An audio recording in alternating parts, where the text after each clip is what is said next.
Hello everyone and welcome to another Business Bootcamp video. Today we will be discussing risk management and worker protections. By the end of the video, you should understand what risk management is and how it protects both employees and the company. Firstly, we have a quote from former president of Goldman Sachs, Gary Cohn. He said, "If you don't invest in risk management, it doesn't matter what business you're in, it's a risky business." This essentially means if you don't invest now, you will suffer the consequences later.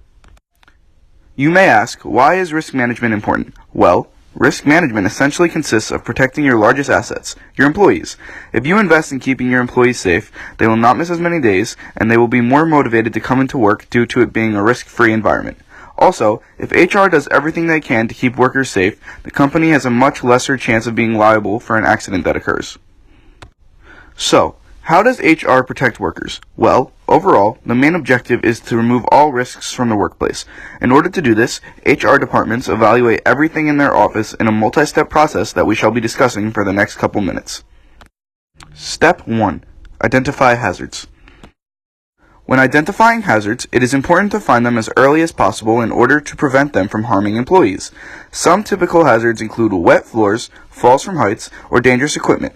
However, risks could also include non-physical issues, such as carpal tunnel syndrome, which comes from people typing for too long. Step 2. Evaluate and implement. In order to evaluate risks, you have to have a rubric. One strategy is to grade each risk on a scale of 1 to 5 based on severity and likelihood, for a total score being between 2 and 10. This rubric essentially tells you how bad the risk will be if it happens, and the chance that this risk happens. Even if a risk has a likelihood of 1 and a severity of 5, it may be more important than a risk with a severity of 2 and a likelihood of 4, so make sure to keep a grade for each topic to go along with the total grade out of 10.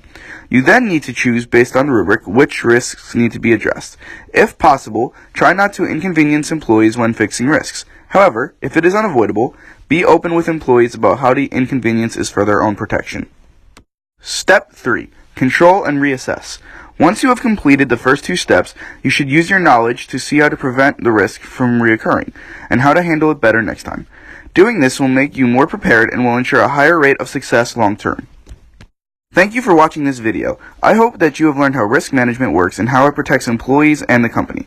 For more information regarding other aspects of business or Business Bootcamp in general, please visit www.businessbootcamp101.org or find us on Instagram, Facebook, or LinkedIn. Thanks again for watching. See you next time.